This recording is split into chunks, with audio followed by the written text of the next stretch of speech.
El subsidio no es un desperdicio. Julián Padilla. Cuando pensé en cómo titular este escrito había incluido al final del mismo un San Antonio pero en término superlativo, para darle sabor popular al contenido.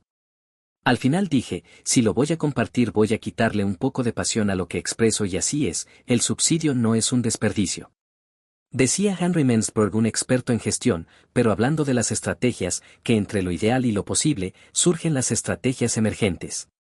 Y nuestro país está en una emergencia, más que financiera, política y esto por las incongruencias que oscilan entre la depredación del erario y la sobrevivencia de la clase media, que requiere una respuesta emergente y vital del pueblo dominicano, no del gobierno de turno.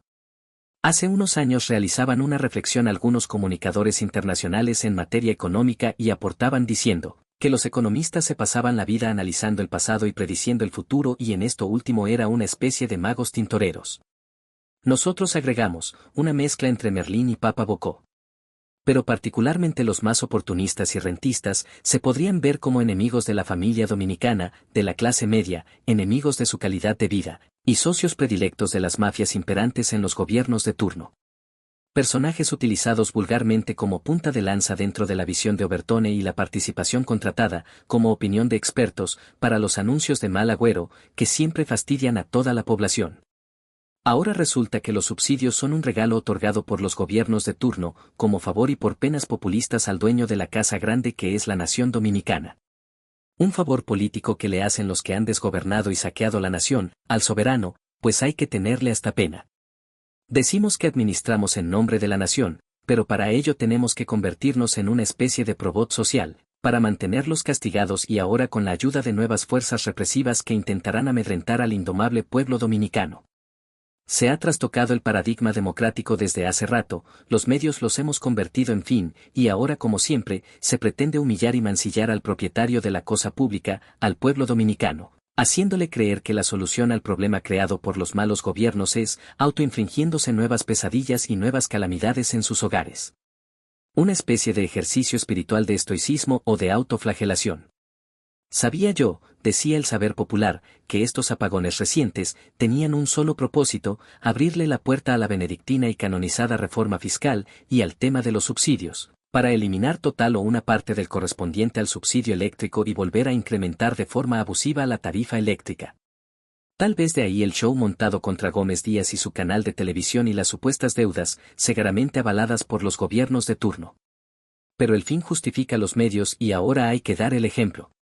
Creyéndonos que con esto se va a lograr que el pueblo dominicano se autodestruya para complacer el interés chacal. Aunque también es posible que los fanáticos se sientan abusados y dejen de ir al play y puedan llegar a decir ante una inconformidad, Ampaulasi y también para las águilas. Cuánta falta hace aquella voz que defendía principios y decía, entrentó, esto cuando se atrevía a ser combativo y a defender al pueblo dominicano. Gasto tributario. Así se le ha querido llamar a la oportunidad que con todo el derecho del mundo se da el accionista único de la nación dominicana, el pueblo, para poder siquiera respirar. Los subsidios no son un mal necesario y tampoco son un despilfarro, es el retiro de la cuenta pública, que el pueblo dominicano dueño de la cuenta, hace en su beneficio, como contrapartida de dejar a atracadores y delincuentes de cuello blanco gobernar. Pero los subsidios mucho menos son un gasto del gobierno, es la autoayuda que se da el pueblo y que los traidores que han manipulado la cosa pública siendo funcionarios o gobernantes han querido distorsionar, como si se tratara de una decisión o medida proveniente del mismo infierno. Hablamos de que el subsidio al sector eléctrico de 1.500 millones representa el 40% del déficit fiscal para intentar eliminarlo. Pero esto es chele, para lo que supuestamente delincuentes confesos han devuelto recientemente al Ministerio Público. Es más, si son ciertas las devoluciones de miles de millones de pesos hechas por delincuentes confesos en acuerdo con el PEPCA, entonces ya el hoyo fiscal hace rato que está cubierto. Saque usted cuenta y parta del dato, de que 1.500 millones del subsidio eléctrico es el 40% del déficit fiscal y ahora pregúntese, ¿cuánto devolvió Juan, cuánto devolvió Juana, cuánto devolvió Sutano, cuánto Mengano y sobra dinero? Pero eso del subsidio eléctrico es chele, para los beneficios perjudiciales para el país que por contratos onerosos se les ha dado a la empresa del oro, o los denominados peajes sombra o pasajeros sombra o semáforos inteligentes ya instalados, para citar ejemplos frescos. Y si seguimos buscando contratos onerosos que traidores del interés nacional en el poder han suscrito para el autobeneficio o beneficiar testaferros y que debe solventar el pueblo dominicano, no terminamos nunca. Esto no es un tema político partidista, para atacar un gobierno o defender a otros, en esta mafia desde el Estado nadie puede tirar la primera piedra y es triste decirlo.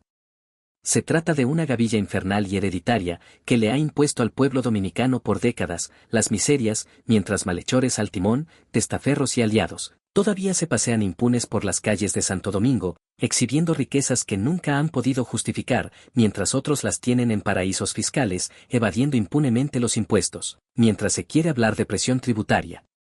Pero ¿y de qué bendita presión tributaria o reforma fiscal se quiere hablar, cuando los perpetradores de la estafa sostenida al pueblo, viven como tutumpotes, y son los que se mantienen ahora a escondidas, pretendiendo ser defensores por debajo de la mesa, solo por hacer oposición, defensores de lo que nunca lo han sido? ¿Dónde están los impostores funcionarios y órganos constitucionales que supuestamente defienden al pueblo dominicano?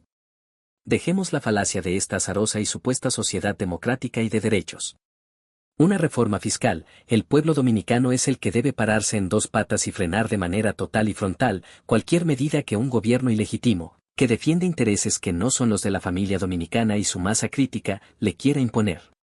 Luego de malversar los fondos públicos, de comprar la mayoría de los medios y comunicadores, de financiar intereses foráneos y de lucrarse hasta más no poder, y endeudar hasta la coronilla a la nación, queremos venir con el mismísimo cuento de una reforma fiscal, porque tenemos un enorme déficit, que nosotros mismos hemos creado y superagrandado por nuestra codicia y capacidad rapaz. Los subsidios no son un despilfarro, las exenciones tampoco, y tampoco el derecho al trabajo que tienen los miles de compañeritos que lograron colocarse en la gestión pública. Dejemos de perseguir metas inalcanzables y de presupuestar contando con lo imposible. Dejemos de planificar el déficit fiscal intentando cumplir con metas supranacionales y tengamos nuestra propia estrategia nacional de desarrollo, pero enfocados en metas realizables y dejando afuera la Agenda 2030. El verdadero gasto tributario es la malversación de fondos, el robo y la corrupción administrativa. Pero la voracidad fiscal es tan alta, que no bastan los pingues beneficios que los protegidos de la mafia tienen, y eso incluye los círculos de poder y el testaferrato con el crimen organizado, el lavado y el narcotráfico. Porque sigue siendo real que hemos creado un narcoestado, donde sin el lavado y sin las remesas no tendríamos crecimiento económico. Dejémonos de farsas y de ser usurpadores con la doble moral, como si la verdad no tuviera su propia fuerza para salir a flote. Presidente, el pueblo le prestó el timón del barco de la nación, pero si como piloto usted quiere maltratar los pasajeros y a la tripulación, bien hará el dueño del barco en retirarle la licencia de conducirlo y asegurarse de que alguien más sea su capitán, para que lo pueda llevar a buen puerto. Hoy en sus manos como capitán no solo tiene el timón, también tiene un pajarito aún vivo. El pajarito de la libertad y del progreso. Si cierra el puño con fuerza asfixiará la libertad y el pueblo explotará terminando con su mandato, aunque esto implique una actividad violenta y fratricida. Pero si lo cierra suavemente y lo abre para respirar, el pajarito volará, como también volará la libertad y la esperanza del pueblo dominicano, quien le ha depositado nuevamente su confianza. Aproveche esta oportunidad única para ser un real y querido mayordomo de toda la nación. No haga más pobre a la clase media, ni sume más presión tributaria y será recordado como un presidente que, como Peña Gómez decía, puso en práctica el lema, primero la gente,